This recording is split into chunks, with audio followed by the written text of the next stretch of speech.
Kekuasaan Islam berkembang pesat setelah wafatnya Nabi Muhammad SAW pada tahun 632 Masehi.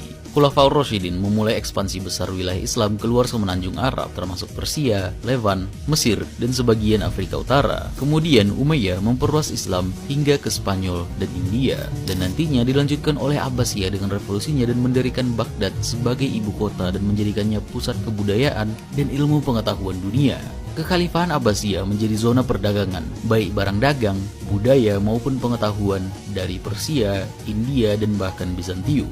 Banyak bahasa, budaya, dan ilmu pengetahuan mengalami perkembangan. Tingkat literasi juga tinggi berkat fokus Islam pada Al-Quran dan Hadis. Dalam Al-Quran sendiri, ayat pertama yang diturunkan adalah Iqra, yang memiliki tafsir bacalah, perhatikanlah, pahamilah, mengertilah. Semua tafsir mengartikan bahwa ini menyuruh untuk mencoba mengerti, yang bisa kita interpretasikan bahwa langkah pertama dalam beragama adalah mencari ilmu pengetahuan, mencoba untuk mengerti. Dan banyak hadis dari Nabi Muhammad juga memberikan penekanan bahwa mencari ilmu adalah kewajiban bagi setiap muslim. Di antaranya, hadis dari Anas bin Malik, mencari ilmu itu wajib atas setiap muslim.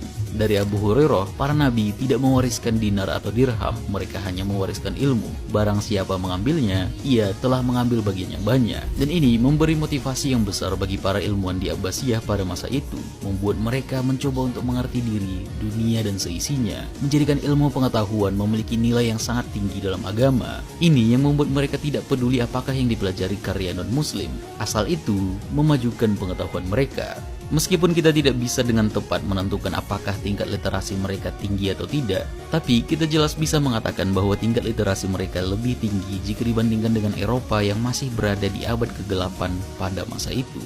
Setelah pertempuran Talas pada tahun 751 Masehi, Khalifah menangkap beberapa tahanan perang Cina dan ternyata mereka mengetahui cara membuat kertas, yang membuat produksi buku menjadi jauh lebih mudah, dan pabrik kertas dikembangkan untuk pertama kali bagi sejarah Islam di Baghdad, yang bisa dikatakan sebagai titik awal dari era keemasan ini. Kekhalifahan pada masa itu juga percaya bahwa ilmu pengetahuan sangat penting dan mereka memberi pengeluaran yang besar untuk penerjemahan besar-besaran tulisan pemikir kuno, terutama dari Yunani klasik, dan diyakini mereka mengeluarkan persentase lebih besar untuk pendidikan daripada yang negara-negara pada masa ini lakukan. Salah satu simbol dari periode ini adalah Baitul Hikmah atau rumah kebijaksanaan, perpustakaan besar yang dibangun oleh Khalifah Al-Mansur di Baghdad.